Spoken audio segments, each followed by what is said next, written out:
Today I want to talk about debt in general. First of all, I want to share with you something about Luqman. Now Luqman was a person who was a very wise person. In fact, Luqman and wisdom are two words that go synonymous with each other. When I say the word Luqman, wisdom comes to our mind. When I say wisdom and a wise man, the word Luqman pops into our mind. Luqman gave his son many advices, and his advices were so amazing and they were so unique that Allah subhanahu wa ta'ala made his advices part of the Qur'an, and not only that, but dedicated an entire surah known as Surah Luqman because of the amazing advices that he gave to his son. Now, there are advices that are highlighted in the Qur'an, and there are some advices that are not mentioned in the Qur'an. There is one advice that he gave his son that is not mentioned in the Qur'an. And he said to his son that if there's one thing that you want to stay away from, it is debt. He says debt will cause you to be worried at night, that when you go to sleep at night, you're going to be constantly worried about how do I pay off that debt, and by day you will live in humiliation. Brothers and sisters, we have to really, when it comes to our financial matters, we have to pay very close attention, especially if we are in debt. In the time of Rasulullah sallallahu alaihi wasallam, just think about this. If you and I were present in the time of the Prophet sallallahu alaihi wasallam, would any of us not want Rasulullah sallallahu alaihi wasallam to pray our janazah? All of us would want Rasulullah sallallahu alaihi wasallam to lead our janazah. But think about this. Whenever a person would die in Medina and their janazah was brought, the Prophet ﷺ, the very first thing he would ask is there any debt on this person? If the Sahaba would say no, the Prophet ﷺ, he would lead the salat. Sometimes a body was brought and the Prophet ﷺ, he would ask the question and they would say, yes, this person has debt. And then the Prophet ﷺ says that, does he have any assets to put off this debt, to take care of this debt, to offset these debts? If they said yes, the Prophet ﷺ, he would say, okay, go and make sure that is taken care of. And the Prophet ﷺ, he would lead the salat al-janazah.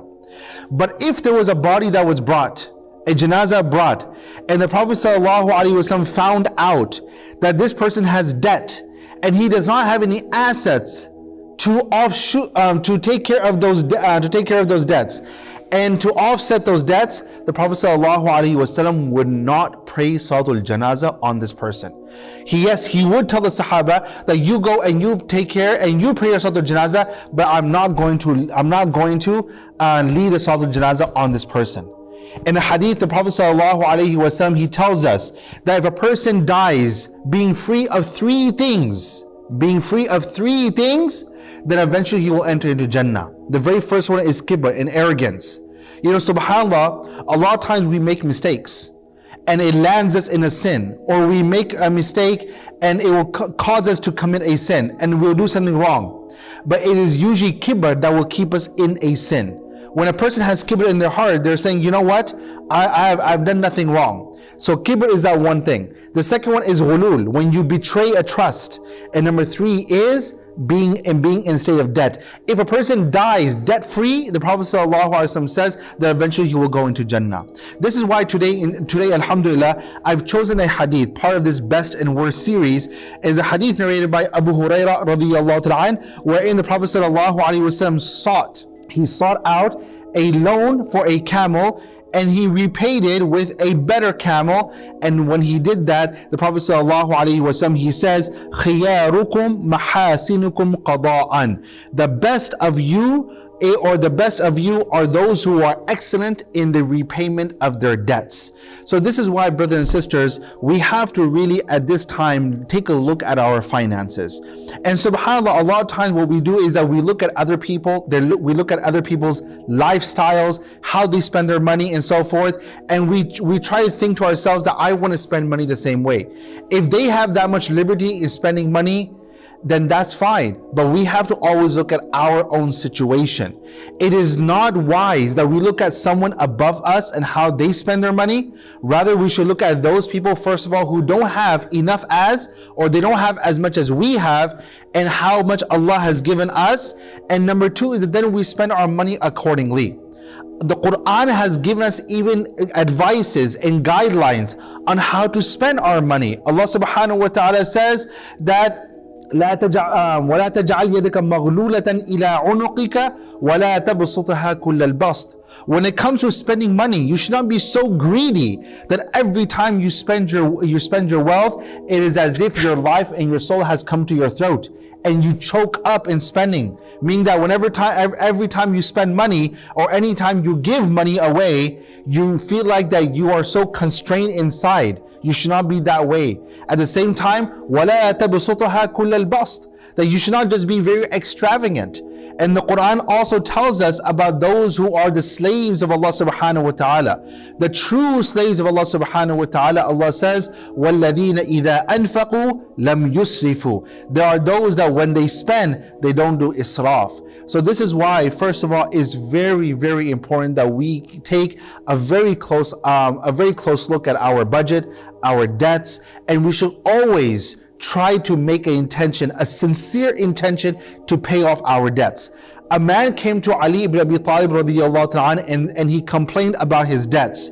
Ali radiyallahu ta'ala taught him a very beautiful dua. The dua is, Allahumma kfini bihalalika an haramika wa aghnini bifadlika amman siwak.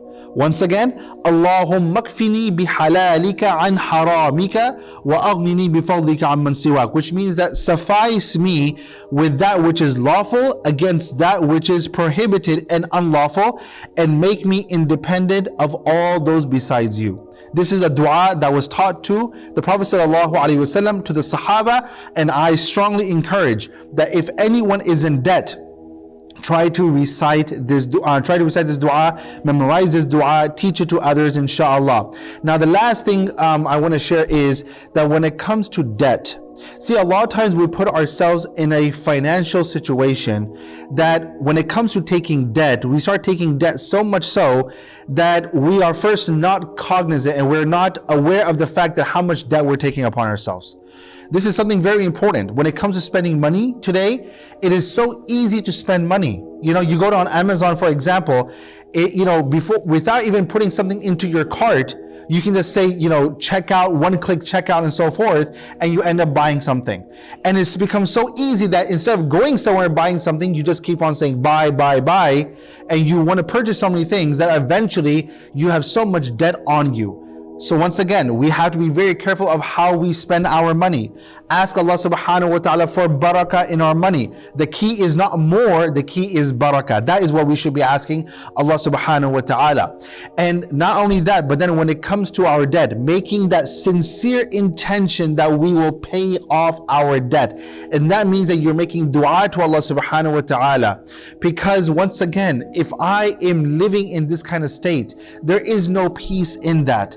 And that is why it's also very important that when it comes to our debt, we tell our family members that, God forbid, if I die, then how to pay off my debt.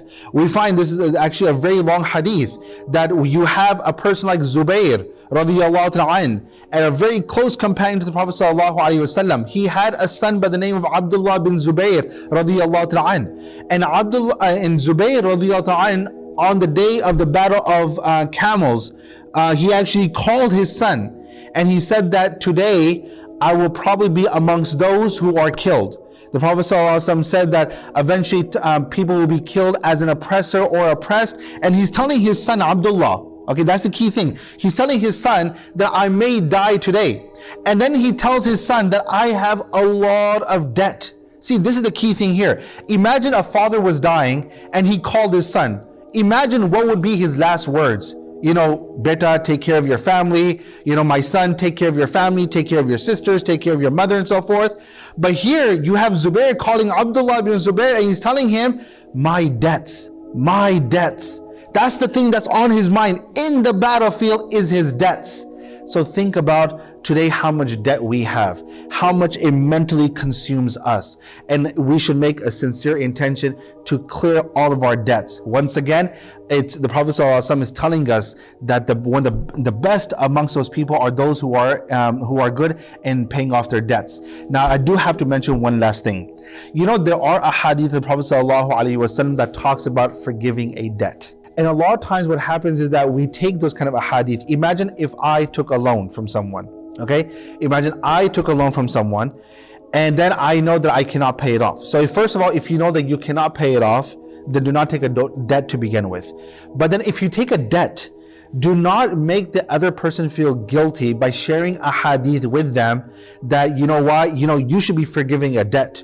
And the Prophet ﷺ says about forgiving a debt. Remember, go and study the hadith of the Prophet ﷺ. There is more emphasis on paying off the debt for the person who took the debt. And the Prophet ﷺ does mention, on the other hand, that there is a virtue if a person forgives it. But never would the Prophet ﷺ put pressure on the lender to pay off the debt, because at the end of the day, that is his haqq, that is her haqq. If you're taking a haqq from someone, you should not make them feel guilty that they're not forgiving their haqq. That's their haqq and their right at the end of the day. If they choose to forgive it, then that's fine. But if they say that I want you to pay my debt, then as a person who has taken a debt upon themselves, it is your moral obligation to pay off that debt. So I ask Allah subhanahu wa ta'ala that if we are ever in the state that we have to take a debt, first of all, may Allah subhanahu wa ta'ala never put us in that kind of situation, but if we do, we ask Allah subhanahu wa ta'ala to free us from that debt. I ask Allah subhanahu wa ta'ala that every person who is in the state of debt in any capacity, may it even be a mortgage debt, I ask Allah subhanahu wa ta'ala to relieve us from our debts. I ask Allah subhanahu wa ta'ala to put barakah in our finances, inshallah. And I ask Allah subhanahu wa ta'ala that He gives us the ability or the wisdom to know where to spend money and how to spend money and where not to spend money and how to avoid those kind of situations. Ameen Rabbil Alameen.